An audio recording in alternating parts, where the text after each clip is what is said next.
So for our execution tip of the week, what we're gonna go with is actually the upright row to external rotation. So I've seen this called a few different things. I typically will call it like a dumbbell power clean, just for simplicity, but an upright row to external rotation is actually the fundamental movement patterns that we're gonna go through here. So I think that explains it a little bit better. But what we're gonna be doing here is as simple as pull and flick, all right? Like that's the easiest way that I think about it. It's gonna be mostly targeting our upper back, our delt, also our external rotators, our rotator cuff in our shoulder. So you actually have to be pretty careful and make sure that you're very deliberate in the movement and execution that you're doing here. And it needs to be pretty light. It does not need to be a heavy movement. This should be more about like accumulating metabolic stress, getting a really good pump. And if you perform this right for sets of 20 to 30, the next day you probably will not be able to move your arms in a very good way. It hits very different. So I'm gonna run through just a couple of movements just with no load, just so you see what it actually looks like. So as you're performing this, it should be up and then flick. So up, flick.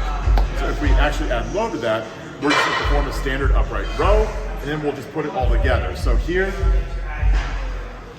standard upright row. We're all used to this pattern, right?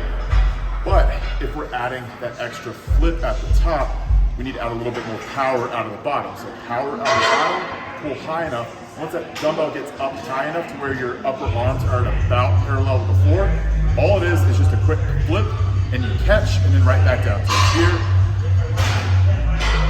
right back down. Very simple, very easy, but a lot of people will get really confused here. They're thinking that they need to swing it out in front of them. It's not that. So it's a quick pull, catch. Arms are at 90 degrees, so 90 degree at the upper arm, 90 degree at the elbow, right back down. So I'll just do a couple more movements. So just nice and fluid here.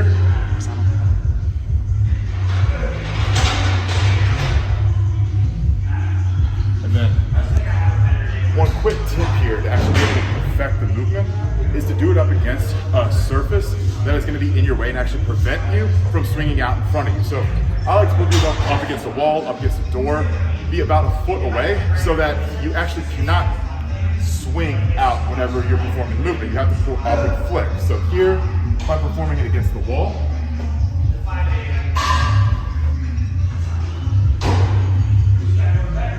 you should be able to see how compact that movement is. It really does not drift outside of my body. That's what we want here. So that is actually going to keep all the tension in our delts, in our upper back, and our rotator cuffs, which is what we're actually trying to target. So with this movement, again, I want to reiterate, it does not need to be heavy. It should be very light. This is a warm-up movement, or sometimes, as I like to use it, more of like a metabolic accumulator. So potentially pairing it with some other delt or upper back work, but it should be very light. Should be make sure that you're performing it correctly. And again, pull and flick. That's all it is.